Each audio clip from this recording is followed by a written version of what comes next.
नमस्कार। आकाशवाणी से प्रस्तुत है समाचार संध्या।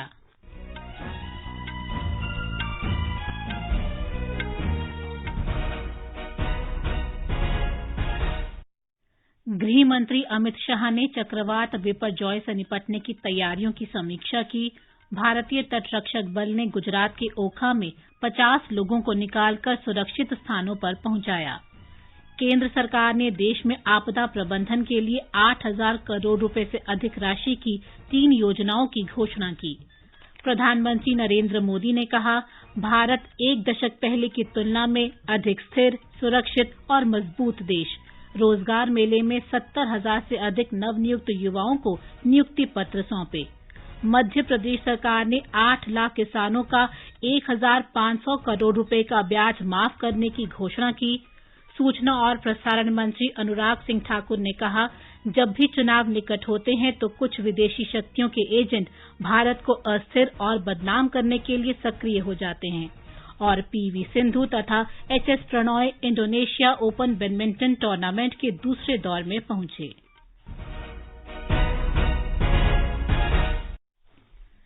समाचार संध्या के साथ मैं प्रियंका अरोड़ा। गृह मंत्री अमित शाह ने कहा है कि सरकार का उद्देश्य ये सुनिश्चित करना है कि चक्रवाती तूफान बिपरजॉय से किसी की जान न जाए और नुकसान कम से कम हो। आज नई दिल्ली में चक्रवात से निपटने की तैयारियों की समीक्षा बैठक की अध्यक्षता करते हुए उन्होंने कहा कि कल प्रधानमंत्री की अध्यक्षता में हुई समीक्षा बैठक के दौरान श्री नरेंद्र मोदी द्वारा दिए गए निर्देशों पर तेजी से कार्य करने की आवश्यकता है। उन्होंने कहा कि सरकार ने राहत और बचाव कार्यों के लिए पर्याप्त संख्या में राष्ट्रीय आपदा मोचन बल की टीमें तैनात की हैं। इसके साथ ही थल सेना, नौसेना, वायुसेना और तटरक्षक बल की टुकड़ियों को भी तैनात किया गया है। श्री शाह ने गुजरात सरकार को संवेदनशील स्थानों पर रहने वाले लोगों को सुरक्षित स्थानों पर ले जाने की व्यवस्था करने और बिजली, दूरसंचार, स्वास्थ्य, पेयजल जैसी सभी आवश्यक सेवाएं सुनिश्चित करने को कहा।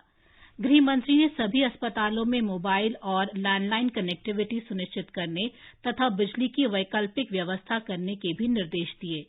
श्री शाह ने कहा कि तूफान से 8 से 10 इंच वर्षा होने की उम्मीद है, जिससे कच्छ और सौराष्ट्र में बाढ़ आ सकती है। गृह मंत्री ने सोमनाथ और द्वारका मंदिर के आसपास सभी जरूरी इंतजाम करने को भी कहा। उन्होंने कहा कि गिर वन में जीव जंतुओं और वृक्षों की सुरक्षा भी सुनिश्चित की जाए। मौसम विभाग के महानिदेशक ने गृह मंत्री को बताया कि चक्रवात के बृहस्पतिवार दोपहर तक सौराष्ट्र और कच्छ के समुद्र तट को पार करने की आशंका है। इस दौरान 125 से 150 किलोमीटर प्रति घंटे की रफ्तार से तेज हवाएं चल सकती हैं। गुजरात के मुख्यमंत्री भूपेंद्र पटेल ने बताया कि बचाव और राहत कार्यों के लिए 21,000 से अधिक नौकाएं, 27 छोटे तथा 24 बड़े जहाज तैनात किए गए हैं। उन्होंने कहा कि पर्याप्त आश्रयों की व्यवस्था की गई है और बिजली आपूर्ति सुनिश्चित करने के लिए 597 टीमों को तैनात किया गया है। राष्ट्रीय आपदा मोचन बल की 18 और राज्य आपदा मोचन बल की 12 टीमें भी तैनात की गई हैं। ब्यौरा हमारे संवाददाता से। गुजरात में भीषण चक्रवात बिपरजॉय के चलते राज्य सरकार द्वारा परिस्थिति पर नजर रखी जा रही है। आज मुख्यमंत्री भूपेंद्र पटेल ने एक वीडियो संदेश में लोगों को कहा कि सरकार ने पूरी सज्जता से डिजास्टर मैनेजमेंट की तमाम व्यवस्था की है। उन्होंने सुरक्षा के तमाम नियमों का पालन करने के लिए लोगों को अनुरोध किया। आज केंद्रीय पशुपालन मंत्री पुरुषोत्तम रूपाला ने द्वारका में एनडीआरएफ की टीम से मुलाकात की और स्थिति की समीक्षा की। केंद्रीय स्वास्थ्य मंत्री मनसुख मांडविया ने आज भुज में प्रशासन के साथ का जायजा लिया। मौसम विभाग के अनुसार कल और परसों गुजरात के समुद्र तटीय प्रदेशों में भारी से अति भारी वर्षा होने की संभावना है। कच्छ के मांडवी और जखौ क्षेत्र में परिस्थिति अति प्रभावित हो सकती है। भरत देवमणि, आकाशवाणी समाचार, अहमदाबाद। भारतीय तटरक्षक बल ने भीषण चक्रवात बिपरजॉय के मद्देनजर गुजरात के ओखा से 50 लोगों को निकालकर सुरक्षित स्थानों पर पहुंचाया है। भारतीय तटरक्षक बल ने बताया कि हाइड्रोकार्बन के महानिदेशक ने गुजरात के ओखा के पश्चिम में 25 समुद्री मील दूर स्थित जैकब रिग की सिंगापुर 01 से इन्हें निकालने का अनुरोध किया था। इसके बाद भारतीय तटरक्षक बल ने तत्काल जहाज शूर को बचाव अभियान के लिए भेजा। भारतीय तटरक्षक बल के एक हेलीकॉप्टर को भी वहां भेजा गया। इस कठिन अभियान में भारतीय तटरक्षक बल ने कल शाम तक 26 सदस्यों को निकाला और आज शेष 24 सदस्यों को भी सुरक्षित निकाल लिया गया। गृह मंत्री अमित शाह ने कहा है कि सरकार शहरी क्षेत्रों में बाढ़ की स्थिति से प्रभावी ढंग से निपटने, अग्निशमन सेवाओं को मजबूत करने और भूस्खलन से निपटने के लिए राज्यों को 8,000 करोड़ रुपए से अधिक की मदद देगी। आज नई दिल्ली में राज्यों और केंद्र शासित प्रदेशों के आपदा प्रबंधन मंत्रियों के साथ बैठक की अध्यक्षता करते हुए उन्होंने कहा कि अग्निशमन सेवाओं के विस्तार और आधुनिकीकरण के लिए राज्यों को 5,000 करोड़ रुपए दिए जाएंगे। श्री शाह ने कहा कि मुंबई, चेन्नई, कोलकाता, बेंगलुरु, हैदराबाद, अहमदाबाद और पुणे महानगरों में बाढ़ के प्रकोप को कम करने के लिए 2,500 करोड़ रुपए दिए जाएंगे। गृह मंत्री ने कहा कि भूस्खलन की समस्या से निपटने के लिए 17 राज्यों और केंद्र शासित प्रदेशों को 825 करोड़ रुपए दिए जाएंगे। गृह मंत्री ने कहा कि सरकार ने 350 आपदा आशंका वाले जिलों में लगभग 1 लाख युवा स्वयंसेवकों को तैयार करने का लक्ष्य रखा है। ये समाचार हमारी वेबसाइट newsonair.com/hindi और हमारे mobile app news on AIR पर भी उपलब्ध हैं। ये दौर कुछ खास है, चारों ओर हो रहा विकास है। आजादी के अमृत काल में हमें समय नहीं गंवाना है। अगले 25 वर्षों में भारत को विकसित राष्ट्र बनाना है, तो आप भी समय न गंवाएं। वे कंपनी, कॉर्पोरेट या फिर सैलरीड एम्प्लॉइज जिनकी टीडीएस, टीसीएस कटने के बाद भी कर देयता 10,000 रुपए या उससे अधिक है, वो अपने एडवांस टैक्स की कुल अग्रिम राशि का 15% 15 जून 2023 तक अवश्य जमा कराएं, क्योंकि आपके टैक्स से ही देश की प्रगति को मिलती है गति। प्रत्येक आयकर दाता एक राष्ट्र निर्माता। समाचार संध्या में आपका फिर स्वागत है। प्रधानमंत्री नरेंद्र मोदी ने आज रोजगार मेले में वीडियो कॉन्फ्रेंस के माध्यम से 70,000 नवनियुक्त कर्मचारियों को नियुक्ति पत्र वितरित किए। उन्होंने इस अवसर पर कहा कि आज भारत 1 दशक पहले के मुकाबले अधिक स्थिर, सुरक्षित और शक्तिशाली देश है। श्री मोदी ने कहा कि भारत अपनी राजनीतिक स्थिरता, दृढ़ संकल्पित सरकार और प्रगतिशील सुधारों के लिए जाना जाता है। प्रधानमंत्री ने कहा कि आज संपूर्ण विश्व भारत की विकास यात्रा में भागीदार बनने के लिए उत्सुक है। उन्होंने इस बात का भी उल्लेख किया कि भारत की अर्थव्यवस्था नई बुलंदियों पर है।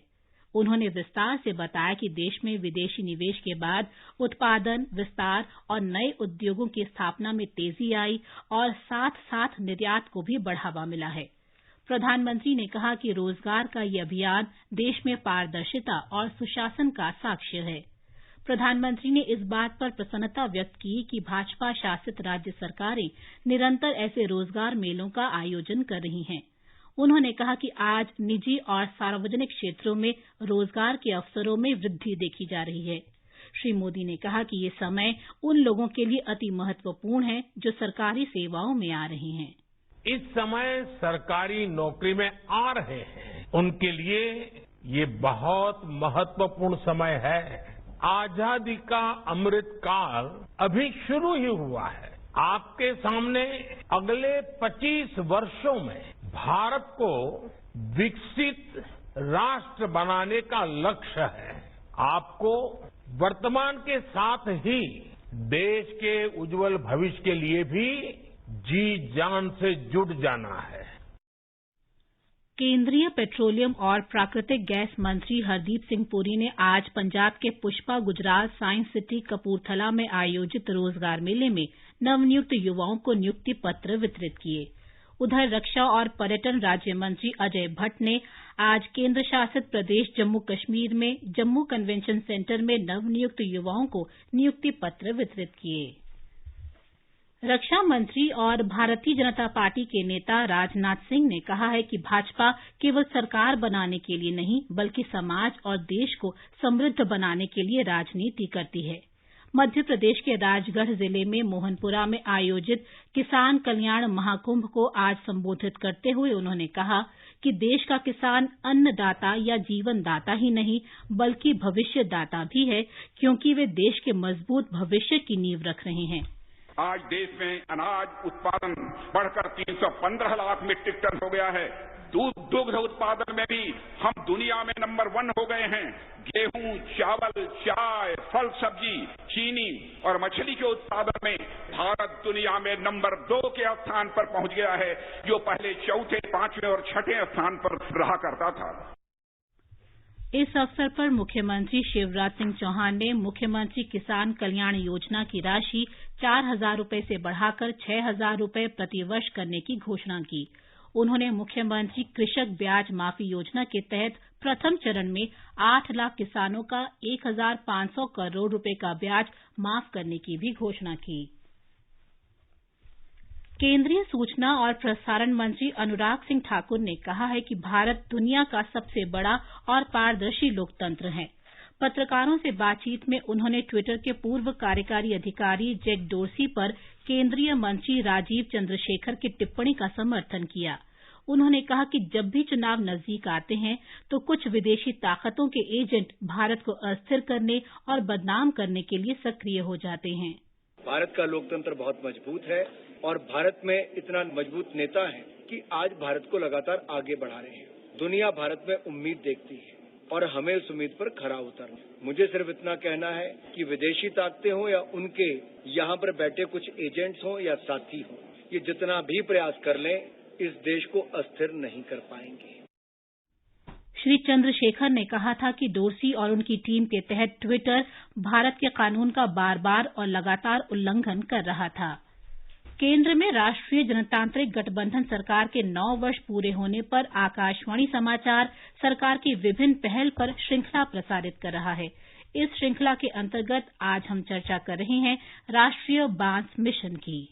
बांस बहुउद्देशीय, बहुत तेजी से बढ़ने वाला और आसानी से उगाए जाने वाला पौधा है। ये सदाबहार है और इससे साल में कई बार आमदनी होती है। इसमें स्टील से भी ज्यादा मजबूती है और कंक्रीट के मुकाबले टिकाऊ है और भूकंप रोधी भी है। अक्षय ऊर्जा का स्रोत है और 1200 ग्राम बांस 1 किलोवाट बिजली का उत्पादन कर सकता है। बायो एथेनॉल भी बांस से बनाया जाता है। ये बाढ़ और सूखे दोनों में काम आता है। बांस के प्रयोगों को बढ़ावा देने के लिए केंद्र सरकार ने राष्ट्रीय बांस मिशन शुरू किया है। मिशन का मुख्य उद्देश्य बहुविषयक, विभाग और बहुआयामी एकीकृत दृष्टिकोण के माध्यम से लोगों को आर्थिक लाभ प्रदान करने के लिए व्यापक रूप से बांस के क्षेत्र को प्रोत्साहित करना और बढ़ावा देना है। प्रधानमंत्री नरेंद्र मोदी के किसानों की आय दोगुनी करने और हर मेड़ पर पेड़ के दृष्टिकोण को ध्यान में रखते हुए कृषि और किसान कल्याण विभाग भारत सरकार 23 राज्यों में पुनर्गठित राष्ट्रीय बांस मिशन को लागू कर रही है।